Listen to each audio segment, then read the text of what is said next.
Ngayong Sabado ay hindi lang si Arthur Villanueva ang sasabak sa ibabaw ng lona dahil may isang Pinoy pa ang susubukan din na gumawa ng pangalan sa larong palakasan sa bansang Amerika. Undercard siya sa labang Villanueva kontra Saul Sanchez. Ito ay ang tubong bukid nun na si Daniel Lim. May record itong 11 wins, only 1 loss, 3 dito via knockout at may edad pa lang na 24. Makakalaban niya ang mala bodybuilder sa laki. Ito ay ang knockout artist na si Kurt Scobie na may nakakatakot na record na 13 wins, only 1 defeat, 11 via knockout at may edad na 28. Nakaschedule ang kanilang laban sa 6 na rounds. Kung pisikal na katawan ang titignan ay talaga namang dambuhala sa laki itong si Scobie. At kung kartada naman ang pagbabasihan ay masasabi mo talaga na lalapaid lang ng buhay itong Pinoy na si Daniel Lim. Pero alam naman natin na basta Pinoy ay di uso. Ang aatras sa laban talagang sasabayan hanggang sukdulan.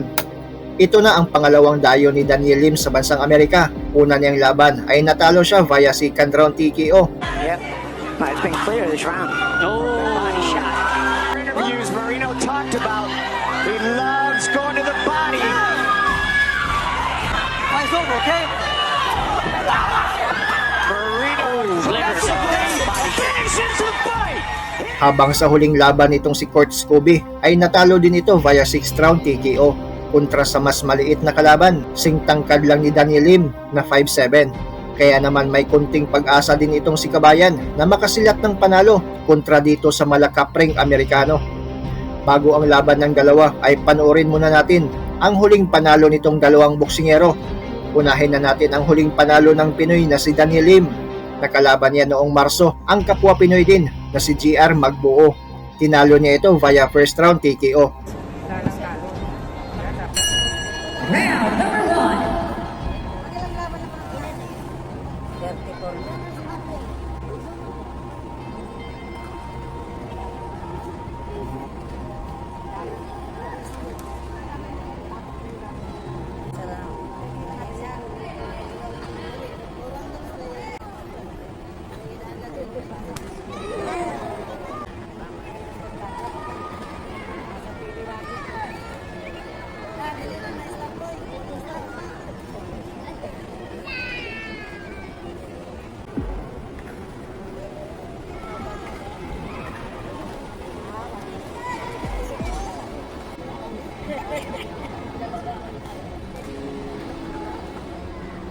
Walang practice na magbuo masyado.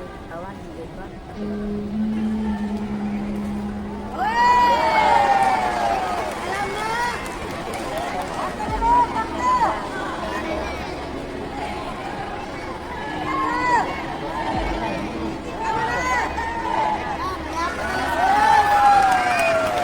And welcome now. Check out your winner, Daniel Lim.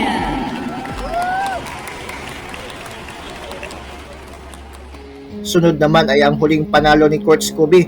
Ito ay noong August 2023 na kung saan TKO ang inabot ng undefeated na kalaban niya na si Dakota Linder. Nieco wyższy wydaje.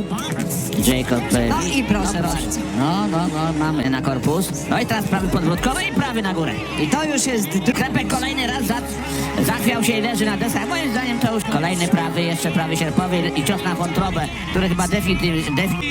A Bestia wraca z pierwszą porażką w karierze.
If he feels slighted, he's spreading out toxins. It's undercard boxing.